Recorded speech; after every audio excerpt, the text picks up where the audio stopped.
Good evening to all and welcome to our channel guys मैंने आपको last video में बताया था जो नेक्स्ट वीडियो आएगा वो सर्कुलेटरी सिस्टम पर आएगा और आज हम बिल्कुल बेसिक से स्टार्ट करेंगे। देखिए सर्कुलेटरी सिस्टम सबसे इंपॉर्टेंट टॉपिक है, एनाटॉमी एंड फिजियोलॉजी में इंपॉर्टेंट भी है, इजी भी है और सबसे ज़्यादा क्वेश्चन अगर आप देखेंगे, अगर आप अपने प्रीवियस क्वेश्चन देखेंगे जो प्रीवियस आप सेट लगाएंगे उसमें देखेंगे सबसे ज़्यादा जो क्वेश्चन आते हैं वो सर्कुलेटरी सिस्टम से ही आते हैं। इसलिए सबसे पहले मैंने सर्कुलेटरी सिस्टम को ही समझाने जा रही हूँ आपको।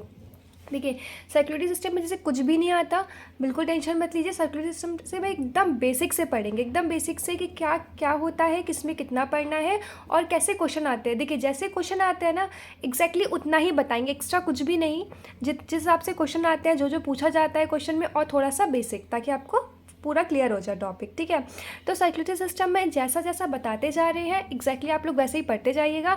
आपका इससे जो मैं कॉन्सेप्ट, और देखिए सर्कुलर सिस्टम सबसे पहले तो 3 वीडियोस में आएगा आपका। ठीक है, आज बिल्कुल बेसिक है, कल आपको थोड़ा सा और थोड़ा हाई ले जाएंगे और परसों आपको पूरा कॉन्सेप्ट समझा देंगे इसमें है क्या।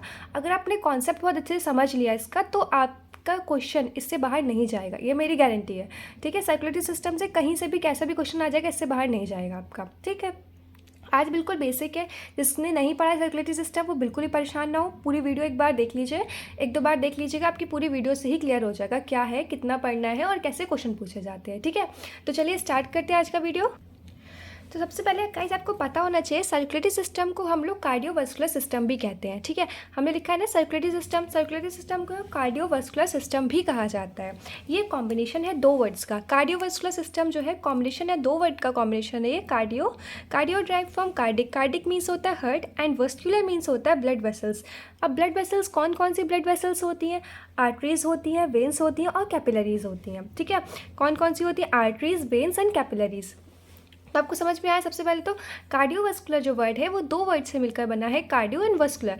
कार्डियो मीन्स होता है कार्डिक, जो वर्ड है वो कार्डिक से लिया गया है। कार्डिक मतलब होता है हार्ट एंड वस्कुलर मतलब होता है ब्लड वेसल्स।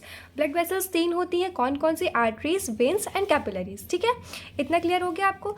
अब हम लोग देखेंगे हमें सर्कुलेटरी सिस्टम में बेसिकली किसके बारे में पढ़ना है? हार्ट के बारे में और ब्लड वेसल्स के बारे में। सबसे पहले हम देखते हैं हार्ट। हार्ट कहाँ पर होता है, क्या साइज होता है हार्ट का, हार्ट से कैसे क्वेश्चन पूछे जाते हैं और आपको कितना आना चाहिए हार्ट के बारे में। ठीक है, अब देखिए क्या होता है हार्ट की लोकेशन कैसी होती है? हार्ट की लोकेशन कहाँ पर होती है? It is located between lungs and above centre depression of diaphragm. ये कहाँ लोकेट होता है? It is located between lungs, हमारे जो लंग्स होते हैं लंग्स के बीच में ये लोकेटेड होता है। And above centre depression of diaphragm, और अबव होता है diaphragm, centre depression of diaphragm. ठीक है, तो इतना क्लियर हो गया। कहाँ होता है? ये लंग्स के बीच में होता है और अबव डायफ्राम के ऊपर होता है। ठीक है, अब इसका वेट कितना होता है? गाइस ये क्वेश्चन सबसे ज़्यादा रिपीटेड क्वेश्चन है कि हार्ट का वेट कितना होता है। आप टीजीटी पीजीटी में तो सबसे ज़्यादा ही क्वेश्चन पूछा जाता है कि हार्ट का वेट कितना होता है। तो हार्ट का वेट कितना होता है? Its weight is approx 250 to 350 ग्राम। इसका वेट अप्रॉक्स 250 से 350 ग्राम होता है। और अगर हम आउंस में बात करें तो इसका वेट 9 से 12 आउंस होता है। कितना होता है? 9 से 12 आउंस होता है। और अगर हम ग्राम में बात करेंगे तो 250 से 350 ग्राम इसका वेट होता है। इसका साइज़ क्या होता है? देखिए हार्ट है, हार्ट का साइज़ होता है, हार्ट का साइज़ कितना होता है? Size of heart is about closed fist. Closed fist मतलब होता है बंद मुट्ठी, बंद मुट्ठी है ना, बंद मुट्ठी के बराबर इसका जो होता है साइज़ होता है। साइज़ कितना होता है हार्ट का? Closed fist. ये क्वेश्चन पूछा जाता है कि हार्ट का साइज़ कितना होता है। आपको बहुत सारे ऑप्शंस देंगे और उसमें करेक्ट आंसर होगा क्लोज्ड फिस्ट, मतलब बंद मुट्ठी के बराबर। हिंदी में इसको कहते हैं बंद मुट्ठी के बराबर हार्ट का साइज़ होता है। इसकी लोकेशन मैंने बताई है। इसकी लोकेशन देखिए, एक तो इस टर्म में पूछ सकते हैं कहाँ लोकेट होता है, अगर आप ऐसे भी बता सकते हैं आपको। मतलब देखिए अगर हार्ट से रिलेटेड 3-4 आपको पॉइंट्स दिए जाएंगे, उसमें पूछा जा सकता है कौन सा एक गलत है या कौन सा इसमें सही है। तो कुछ भी पॉइंट्स में कुछ भी हो सकता है, उसका साइज़ हो सकता है, वेट हो सकता है और लोकेशन हो सकती है। एक लोकेशन तो वो पूछ सकते हैं बिटवीन लंग्स के बीच में और above centre depression of diaphragm. एक वो पूछ सकते हैं एंटीरियर और पोस्टीरियर के टर्म्स में कि it is located anterior to sternum. ये आपको पता है कि स्टर्नम के ये लोकेटेड होता है anterior to sternum and posterior to vertebral column. ये कहाँ लोकेटेड होता है? एंटीरियर टू होता है स्टर्नम में और पोस्टीरियर होता है वर्टिब्रल कॉलम में। ये आपको पॉइंट क्लियर हो गया। ये कहाँ होता है? Anterior to sternum and posterior to vertebral column. अब हार्ट की कुछ लेयर्स होती हैं। हार्ट की बेसिकली 3 लेयर्स होती हैं। ये भी क्वेश्चन बहुत ज़्यादा बार पूछा गया है। देखिए मैं पहले ही कह रही हूँ एक्स्ट्रा कुछ भी नहीं बताएंगे, जो भी एग्जाम पॉइंट ऑफ व्यू से इंपॉर्टेंट है सिर्फ उतना ही पढ़ेंगे, क्योंकि आप आपका एग्ज़ाम बस क्लियर होना चाहिए, मेन मोटिव यही है ना। और बाकी जिसको बहुत अच्छे से पढ़ाई करनी है वो एग्ज़ाम के बाद अपनी पीएचडी वाली पढ़ाई करते रहना। अभी बस मेन पॉइंट यही बनाइए, अपना मेन फोकस यही करिए कि अभी बस सिर्फ एग्ज़ाम क्वालिफाई करना है, ठीक है। हार्ट की लेयर्स, अब देखते हैं हार्ट की layers. Heart it is made up of 3 layers. Heart जो होता है वो 3 लेयर से मिलकर बना होता है। कौन कौन सी? पहली है पेरिकार्डियम, सेकेंड है मायोकार्डियम एंड थर्ड है एंडोकार्डियम, ठीक है। पेरिकार्डियम जो होती है ये आउटर मोस्ट लेयर होती है हार्ट की। हार्ट होता है उसकी सबसे जो बाहरी वाली लेयर होती है, बाहरी परत होती है हार्ट की, उसको पेरिकार्डियम कहा जाता है। मिडिल लेयर ऑफ हार्ट, मतलब हार्ट में देखो 3 लेयर मैंने बताई, से हार्ट है ये, फॉर एग्जाम्पल ऐसे करके बताया, ये हार्ट है। इसमें जो मतलब एक नॉर्मल आपको एक वो दिया है, एक स्ट्रक्चर तो ऐसा नहीं होता है, आपको पता होगा कि हार्ट कल जब आपको बताएंगे डिटेल में तो आपको पता लगेगा, ठीक है। ये वॉल हो गई इसकी, ठीक है। देखिए हार्ट है, हार्ट में 3 लेयर होती है, 3, ठीक है। ये देखिए 3 लेयर होती है, तो इसमें जो आउटर मोस्ट लेयर होती है, सबसे बाहरी परत होती है, इसको पेरिकार्डियम कहा जाता है। इसको कहते हैं पेरिकार्डियम। जो सबसे आउटर मोस्ट लेयर है उसको कहते हैं पेरिकार्डियम। और जो सबसे मायोकार्डियम मतलब होता है मिडिल लेयर, ये बीच की जो लेयर दिख रही है इसको बोलते हैं क्या? मायोकार्डियम। जो बीच की लेयर आप ऐसे याद रख सकते हो, एम से मिडिल, एम से मायो, तो मायोकार्डियम, ठीक है, मायोकार्डियम होती है। और जो सबसे इनर लेयर मतलब सबसे जो अंदरूनी परत होती है हार्ट की, उसको कहते हैं एंडोकार्डियम। सबसे जो इनर लेयर होती है उसको कहते हैं एंडोकार्डियम, ठीक है। कितनी लेयर होती है हार्ट की? 3 लेयर होती है, पेरी, मायो और एंडो। पेरी मतलब होती है जो आउटर मोस्ट लेयर होती है हार्ट की, मायो मतलब होती है जो मिडिल लेयर होती है, और एंडो मतलब जो इनर लेयर होती है। ये क्लियर हो गया। अब हार्ट में देखते हैं चैम्बर्स। हार्ट में देखिए आपने, ये चैम्बर्स है, ये देखिए हार्ट है, ये मैंने आपको बताया हार्ट है। ये जो हार्ट होता है, ये जो डिवाइड होता है, ये जो पतली सी जो मेम्ब्रेन होती है इसको सेप्टम कहते हैं। ये डिवाइड होता है, पूछा जाता है हार्ट जो होता है डिवाइड होता है किससे? सेप्टम से, इसको सेप्टम कहा जाता है, ठीक है। और देखिए आप हार्ट में देख रहे हैं 4 चैम्बर्स हैं, 1 2 3 4। हार्ट में 4 चैम्बर्स होते हैं। क्वेश्चन ऐसा ही पूछ सकते हैं, हार्ट में कितने चैम्बर्स होते हैं, तो आप लोग बताना। हार्ट में 4 चैम्बर्स होते हैं। कौन कौन से होते हैं? Right auricle, right ventricle, left auricle and left ventricle. Right auricle ये वाला होता है, सबसे ऊपर वाला जो होता है राइट ऑरिकल होता है, ये राइट वेंट्रिकल होता है, ये लेफ्ट ऑरिकल होता है, और ये लेफ्ट वेंट्रिकल होता है, ठीक है। अब इसने पूछा सबसे बड़ा चैम्बर होता है वो कौन सा होता है? सबसे ज़्यादा रिपीटेड क्वेश्चन है गाइस, सबसे ज़्यादा रिपीटेड क्वेश्चन है सर्कुलेटरी सिस्टम में कि सबसे बड़ा जो चैम्बर होता है हार्ट में कौन सा होता है? याद रखिएगा, left ventricle is the largest chamber of heart, ठीक है।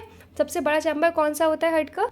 तो लेफ्ट वेंट्रिकल सबसे बड़ा चैम्बर है हार्ट का, ठीक है। देखिए वीडियो को पूरी देखा करिए, वीडियो को पूरी देखने में आपका फ़ायदा है क्योंकि काफ़ी सारी चीज़ें लिखती नहीं हूँ, आपको समझाने बता देती हूँ। और ये सबसे ज़्यादा रिपीटेड क्वेश्चन है, पूछा जाता है कि लेफ्ट और वेंट्रिकल, ठीक है। तो क्लियर हो गया हार्ट में कितने चैम्बर्स होते हैं? हार्ट में 4 चैम्बर्स होते हैं, right auricle, right ventricle, left auricle and left ventricle. इसमें लेयर्स भी क्लियर हो गई कि 3 लेयर होती हैं, पेरी, मायो और एंडो, ठीक है। तो हार्ट चैम्बर्स क्लियर हो गए। अब मैंने आपसे एक क्वेश्चन पूछा ही हूँ आज, आप मुझे इसका आंसर कमेंट बॉक्स में कमेंट करके बताओगे, या मुझे इंस्टाग्राम पेज मेरे एजुकेशन यूट्यूब ऐप मुझे फॉलो कर सकते हो, वहाँ पे मुझे रिप्लाई कर।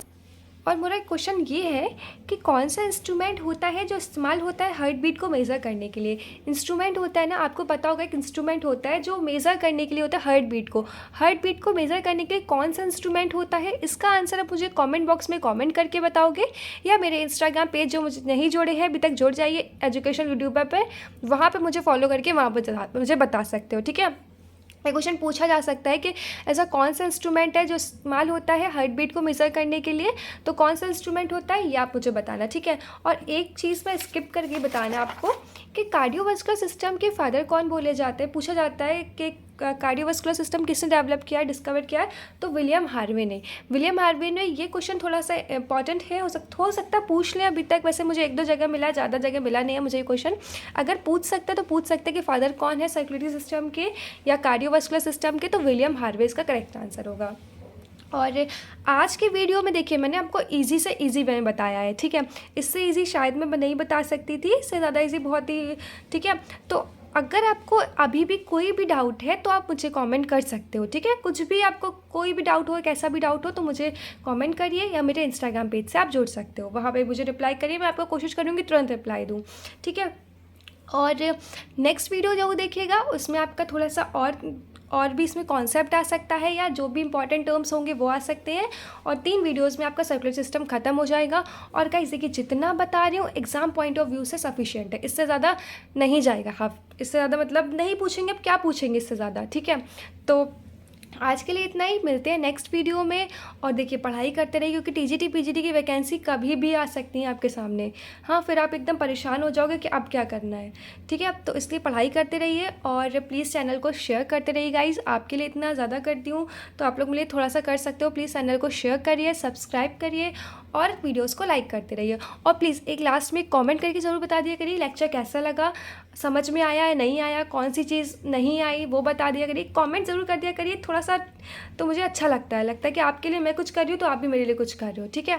आज की वीडियो में इतना ही है, मिलते हैं नेक्स्ट वीडियो जो आएगी डे आफ्टर टुमारो, जिसमें आपके लिए पूरा कॉन्सेप्ट होगा सर्कुलेटरी सिस्टम का। बस कॉन्सेप्ट अच्छे से एक बार समझ लीजिए और छोटे छोटे टर्म्स ये याद रखिए, आपका सर्कुलेटरी सिस्टम से कोई भी क्वेश्चन कैसे भी गलत नहीं हो सकता, ठीक। तो मिलते हैं नेक्स्ट वीडियो में जो आएगी डे आफ्टर टुमारो। और लास्ट बात मेरी वही कि रिस्पेक्ट करिए अपने पेरेंट्स की, अपने बड़ों की, और जो भी दिक्कत हो पूछते रहिए मुझसे और जुड़े रहिए मेरे साथ। तो मिलते हैं नेक्स्ट वीडियो में, बाय बाय।